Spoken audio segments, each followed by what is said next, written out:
Vers la fin des Ming, le pays était en grand désordre. Des forces insurrectionnelles se soulevèrent un peu partout. Entre 1631 et 1644, à savoir pendant 13 ans, plusieurs détachements d'insurrection pénétraient et reculaient dans le district de Yangchang du Shanxi à plus de 10 reprises. Pour prévenir les troubles guerriers, on construisit partout des forts défensifs le long de la rivière Qinshui qui traverse Yangchang. On disait qu'un fort n'était jamais pénétré par les assaillants. Il s'agissait du fort Dizi, du bourg de Zhuchang. Il est encore admiré par la postérité.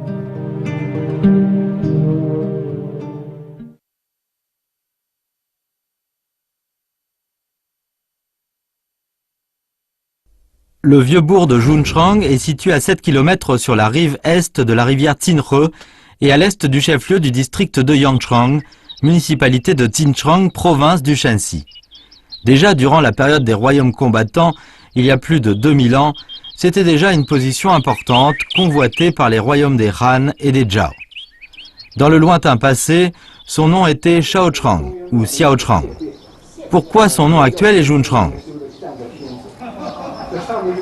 庆河也称少水，我们这个村落的话在少水边上，所以说叫少城。少城的话，少也就是小，所以说小城就有点小气不大气。当时叫小城的情况下的话，我们这儿出不了人才。改为润城以后出了人才了。为什么出人才了？咱们看这一块碑上面的话就记载的。 当时润城的地理环境的话，就是三面环水。改为润城以后，因为有水的滋润，有这一片丰裕土地的滋养，所以说润城的形势的话发展越来越好。明清时期可以说润城是太行山上的一个商贸矩阵。 Les environs du district de Yangchang avaient une abondante ressource en charbon et en fer. Au début des Ming, la production de la fonte du district Yangchang occupait la 5e place nationale et le bourg de Zhuchang était un endroit des plus prospères concernant la sidérurgie de Yangchang. Le grand développement économique de Zhuchang sous le règne des Ming ne provenait pas du changement de son nom. En fait, au début des Ming, la cour arrêta la gestion officielle de la sidérurgie et ce secteur devint privé. Ce qui avait pour résultat une augmentation de 7 ou 8 fois la production de la fonte. Cette situation amena aussi des échanges intenses de marchandises de cet endroit.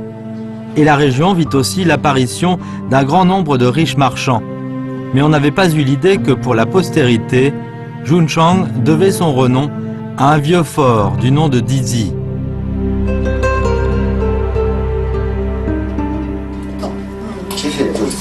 La maison de Zhang Hanming se trouve dans le fort Dizi. Ses ancêtres y habitaient pendant des centaines d'années. Il nous a dit qu'il y avait un lieu que le monde extérieur ignorait depuis des centaines d'années et qu'il voudrait nous la montrer à titre exceptionnel.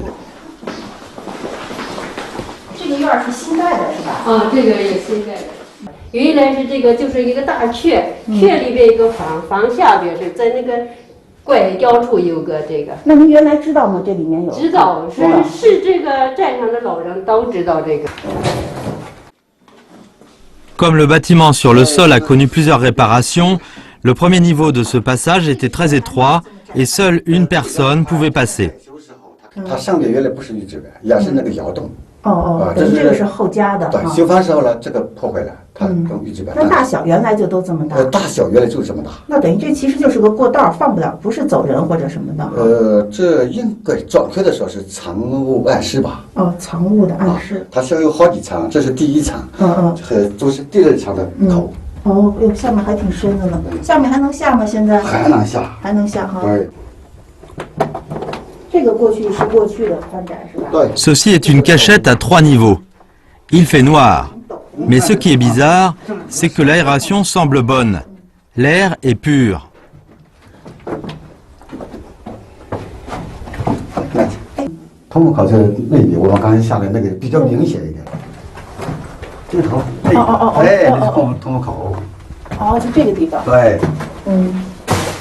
Oh.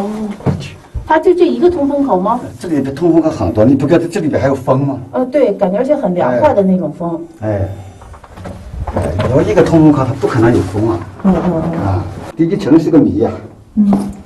像这样的藏污暗室，家家都有。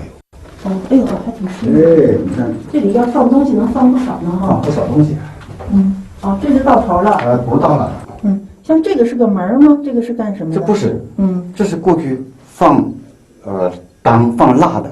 放灯等于就要到地道里面，这里面要有亮的，就靠这个是吧？对。修建这么一个地道，应该也是工程很浩大。 Dans le fort de Didi, presque toutes les familles possédaient une telle cachette pour se dérober ou dissimuler les objets précieux au moment des troubles.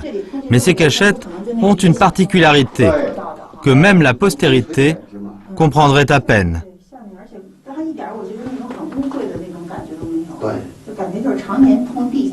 我们已经下了3层了，这个下边还是空的。能感觉？不是，等于这底下应该还有。那还有。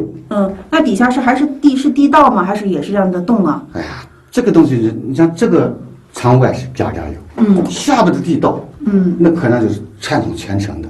那就有点跟地道战似的，就是它应该有什么，那应该是有个门或者什么能再通到下面。可是这个好多年了，从清代到现在了，没人去转弯发现这个。但是不是大家都知道底下应该还有一层的哈？肯定有。En observant la cachette, nous avons découvert que le mur en briques de cette construction souterraine était comme neuf malgré un passé de plusieurs centaines d'années. On disait que les briques étaient comme celles qui étaient utilisées pour élever la muraille de Nanjing, sous la dynastie des Ming, et qu'elles étaient donc très solides et durables. Qui étaient les habitants d'origine de Didi? Pourquoi avaient-ils mis tant d'efforts pour construire les salles souterraines? Quel était son rapport avec le bourg de Zhunchrang?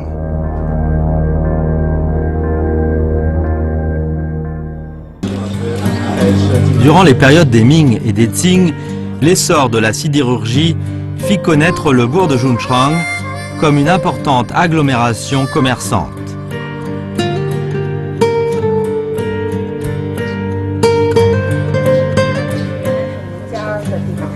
对，我们的老房子。等于他这一个巷子里都是姓张的吗？都是姓张的。都是姓张的。你看这个盲匾，盲匾上大字写的是“国宾”2个字。这个还有一个上边还有写的是“皇明七里”，就是有皇亲国戚的意思。对，这是时间是万历5年。据老人讲是娶了皇上不定哪一个王爷的女儿。古人称的话，咱们这个院落叫骏马府。这2边都有狮子，对面墙上那个照壁墙上的话有麒麟，这就是官家才有这个。可以说这个经商的娶皇帝的女儿，这在咱们这个地方还是比较少见的。Comme le registre généalogique a été perdu il y a longtemps, la postérité ignore l'identité de cette proche de la famille impériale qui avait habité cette demeure. De plus, la cour n'a pas d'atmosphère impériale à proprement parler. Mais Zhang Jiaqing a affirmé que la terrasse en pierre au milieu de la cour est aussi un symbole de l'identité de son maître. Son nom est la terrasse de la Lune. Le maître allait y admirer l'astre de la nuit et s'y amuser. Les familles ordinaires, même les grands commerçants riches, n'osaient pas faire une terrasse pareille. 咱们这个月除了这个月台以外，还有个比较特殊的东西，就是这个柱础。这个柱础像是金属的，铁的是吗？这个柱础是铁铸的。这是在当时修建房屋时候就已经是有这个铁。那当时为什么会用这个铁的来做？这个可以说明当时的话，我们这个地方冶炼也特别丰富。这个铁柱子的话是在其他院落，在我们这个村子其他院落里找不到的。就是这个院落，那其实也是一个也有身份的象征的意思。对对对，也是一个有身份的。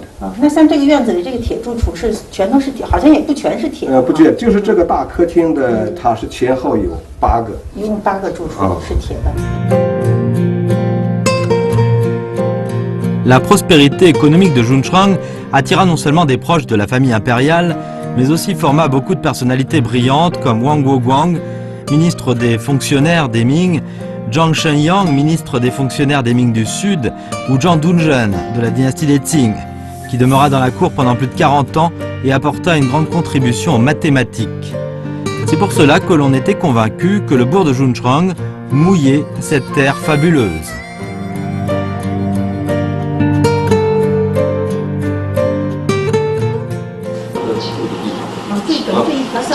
Aujourd'hui, quand on marche dans les rues de Zhongshan, on peut constater la présence de plaques anciennes. Pour Zhang Jiaqing, ce sont surtout des enseignes des commerçants. Par exemple, ce magasin de l'argent Tianchang était en quelque sorte une caisse d'épargne.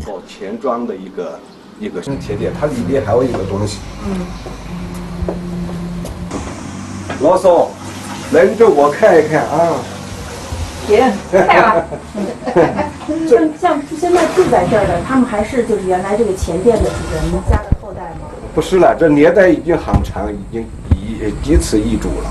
哦，那阿姨，您家住在这儿有多长时间了？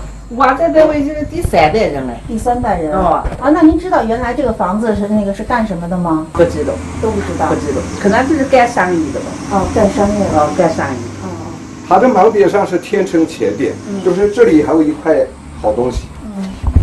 就是这个。哦。这上有好多那个什么。这个尺有多沉？哎呦，好多小洞。这个在您家您干什么用啊？这为了这地上放着就扔在那个来着坐的。哦，就当个石凳子坐。当个石凳子。是原来就在这院子里。你盖上不盖上，早就没有盖过。哦。这个石头上的话有好多小坑，这个小坑的话，因为我在信用社工作，所以说对这个比较敏感一点。上面的小坑的话，有这个过去元宝、大元宝、小元宝的那个形象，并且还有银钱、铜钱的那个形象，很可能是和现在银行里硬币的样板有相似的地方。门外是天成钱店，里边有它就是检验这个元宝和银元、铜钱的。这个样式就是收钱用的，要用的是当做一个衡量的标准。哎，对，应该是这个。那以前是在别的地方发现过类似的这种东西吗？以前没有。Vers la fin de la dynastie des Ming, la société était en effervescence. La richesse de ce bourg fut l'objet de convoitises. Les habitants de Zhongshan éprouvèrent une crise sans précédent. Dans ces circonstances, sous le commandement de Yang Pu, l'imprenable fort d'Izi fit alors son apparition. 这个地基城呀，它的几个方面的建筑呀的形成呢，我认为，可以说是各自是不同的。你比如它的城墙的形成，我认为它的城墙的形成呢，是应该集中在一个比较短的时段里头形成的。它不会是拖的时间很长，应该这个背景应该就是在明末清初农民起义军，也就李自成的起义军即将打到这个地方的时候，因为那个时期的人的安全是第一，安全第一，保护生命、保护财产、财富，那是在那个时段里头是最迫切。En fait, vers la fin des Ming, pour résister aux troubles extérieurs, on construisit 3 forts au bourg de Zhongshan. Il s'agissait des fours Tunchang, Liushan et Dizi. Pour les 2 premiers forts, on ne trouve aujourd'hui que leurs vestiges, tandis que le fort Dizi est le seul qui reste encore intact. Et à l'époque, ceux qui pouvaient y résider étaient uniquement des riches ou des nobles.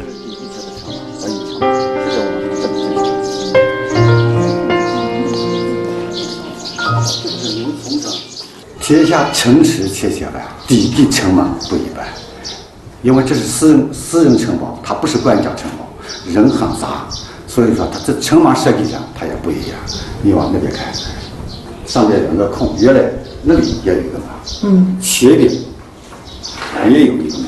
等于这就是2个门，同时这边一个，这边一个，把中间给隔开。中开，自成一统。前面的城门往前面关上，后面的城门这么关上。这是门法。那这能起一个什么样的作用呢？它门不朝一个方向关。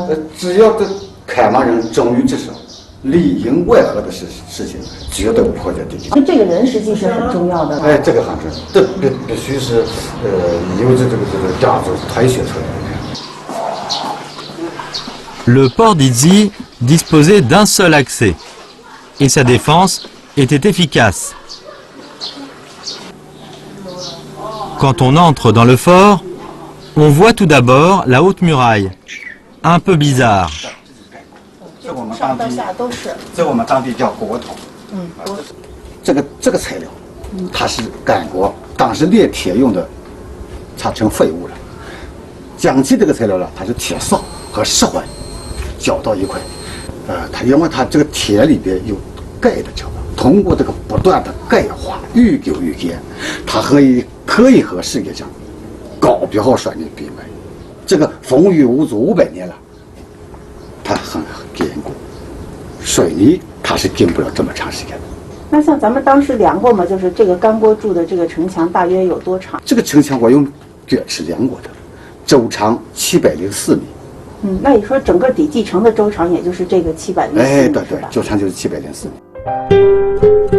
À l'heure actuelle, on n'arrive pas à estimer combien de creusets ont été utilisés pour construire cette muraille de Dizzi, longue de 704 mètres. Mais ce fait nous permet de constater l'expansion de la sidérurgie dans cet endroit. Toutefois, cette haute muraille était-elle vraiment en mesure de résister aux agressions extérieures? Quelle était l'utilité des cachettes et des tunnels?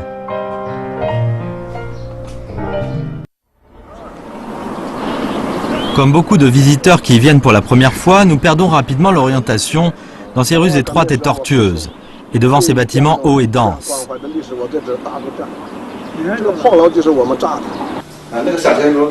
Jean Hanming nous a confié que seule une stèle gravée, intitulée Panorama de fort de montagne, permet de voir tout l'aspect du fort.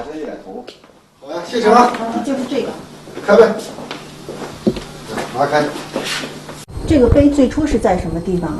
这个碑原来在王场岗上面，王场岗1958年就拆掉了，拆掉以后在上面风光日晒，北面都剥落了，为了更好的保护，我找人抬到它，到现在里边这个房屋大部分还是这个还保留了原来的样子。哦，那这写的是崇祯11年8月画的是吧？对。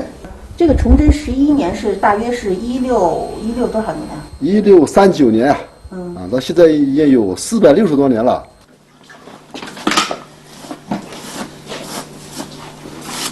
La stèle de pierre du panorama du fort de montagne a une hauteur de 54 cm et une largeur de 86 cm, marquant en détail les principaux bâtiments de Dizzi, la superficie de chaque demeure, les rues et ruelles ainsi que toutes sortes d'installations.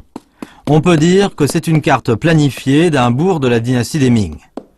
Mais après près de 500 ans d'intempéries, un estampage pourrait permettre de mieux en discerner les détails. Zhang Genshen est un descendant de la 8e génération de Zhang Duanzhen. Sous l'impact familial préconisant l'enseignement, il aime depuis l'enfance la calligraphie et la gravure. C'est aussi pour cette raison que la stèle de pierre du panorama demeure provisoirement chez lui.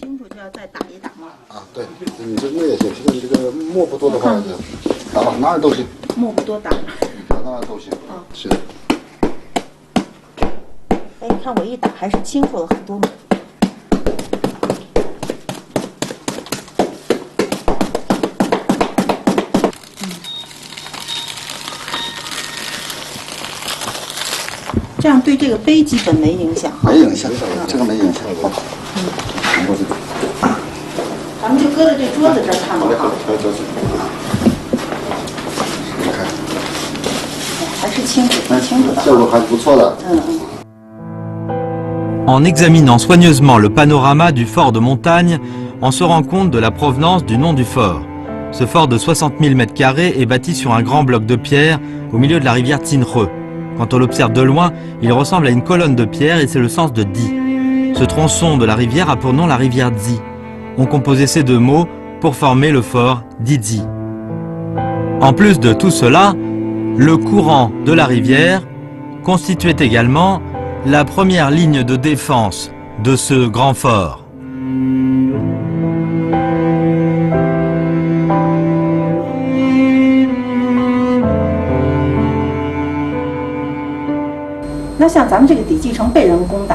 Ce个东西有人试图的攻过，但是他妈的第一层防卫4层防御，第一层清河防御，滔滔大水，看上去也可能就放弃。第二层城墙这些防御，这是城门，这是也是唯一着陆的地方，只有这一面着陆，其余3面环山。15是城门左右，一个炮台，这边一个炮台，这边一个炮台，这2个炮台还有不同。这里这个城门这里有个拐角，拐角这个炮台呢封锁这边进城，进城的啊。这个炮台它的靠朝德干，它封锁远程，形成这个火力交叉。火力交叉的状况。它这个炮台除了这边有口，看这2边2个口，前边2个口，这边一个口，这边一个口，它这个火力就把整个陆地就封锁了。Si l'ennemi parvenait à briser la porte, le dispositif des rues et ruelles formait une 3e ligne de défense. Les constructions à l'intérieur de Dizzy étaient divisées en 10 quartiers. Les rues étaient longues et étroites, mais communiquaient entre elles. Les ruelles importantes étaient munies d'une porte et les quartiers étaient liés avec les passages latéraux entre les bâtiments, et sur les principaux bâtiments existaient encore des kiosques d'observation. C'était donc un système de défense intérieure, accompli, qui permettait aux habitants de se déployer en profitant des passages entre les cours, en haut des bâtiments, et d'organiser les contre-offensives. Les jonctions des rues en forme de T étaient aussi faites en considération de la défense. Si cette ligne de défense était brisée, les habitants pouvaient évacuer ou se cacher dans les tunnels. 至于历史上究竟这个城有没有过比较大的仗在这个地方打，我们现在无法就是起码根据文献记载和当地老百姓的传说，我们没有这方面掌握这方面情况。当然也有这种情况，那就是久攻不下，因为它的建设确实是比较坚固的，也许就建成了以后就没有受到战争的创伤，这2种可能。Le fort de Dizzy fut construit entièrement avec des fonds privés. Il prit sa forme définitive grâce aux efforts de plusieurs générations durant plus de 100 ans. 500 ans se sont écoulés et la guerre relève maintenant du passé.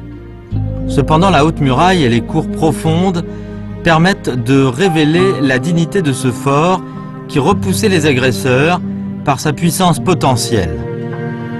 Dans le bourg de Zhunchrang subsistent encore beaucoup de forts d'envergure différentes pour nous évoquer l'esprit de défense de ceux qui demeurent sur cette terre.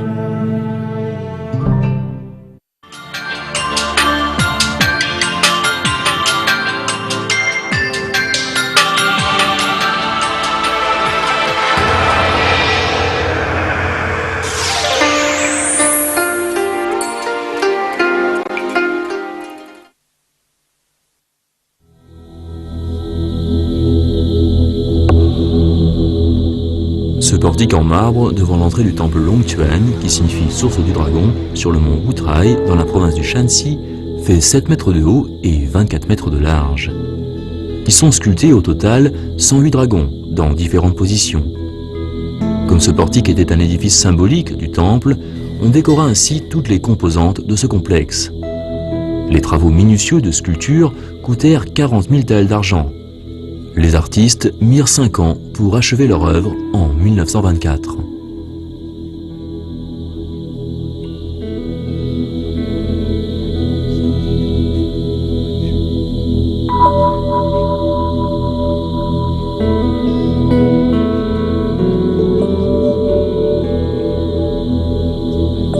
Pour les Chinois, le dragon est synonyme de bien des choses heureuses. Les Chinois croient que le dragon contrôle les pluies. L'animal peut donc apporter une bonne récolte. Le dragon a aussi vocation de prévenir tout incendie. Cependant, dans l'Antiquité, il était interdit aux populations d'utiliser le motif du dragon sculpté pour leurs édifices, notamment celui du dragon à 5 pattes, parce que ce dernier était le symbole du pouvoir impérial. Il était exclusivement réservé à l'usage des empereurs et ne décorait que les palais impériaux.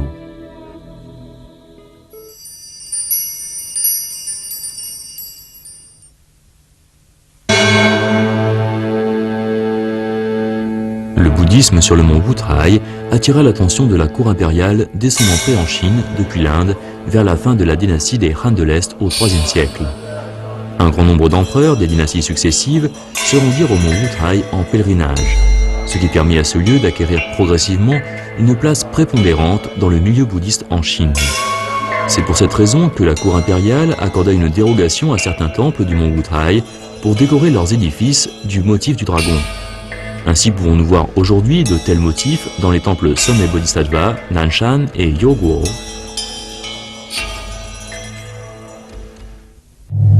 Le temple pourroi abrite une niche de dragon sculpté, qui abrite elle-même l'effigie du Bouddha.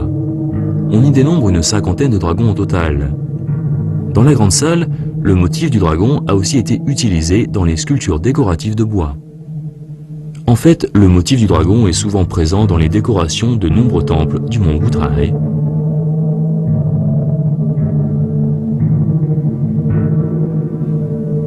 Ces dragons sculptés en haut relief, en ronde bosse, sont très décoratifs. Ils nous rappellent les relations que ces temples entretenaient avec la cour impériale.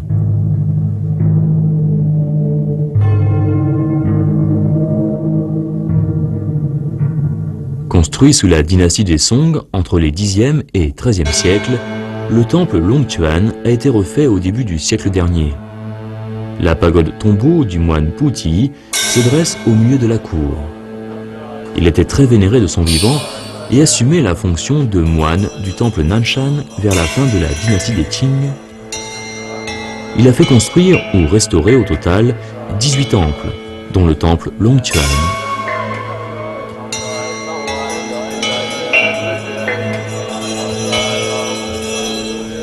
Le moine Puti est mort juste un an après la chute de la dynastie des Qing. À cette époque-là, le motif du dragon n'était plus exclusif à la famille impériale. Pour lui témoigner leur hommage, ses disciples construisirent cette pagode tombeau en pierre de 10 mètres de haut, abondamment décorée. Parmi les motifs sculptés, on trouve, bien entendu, le dragon.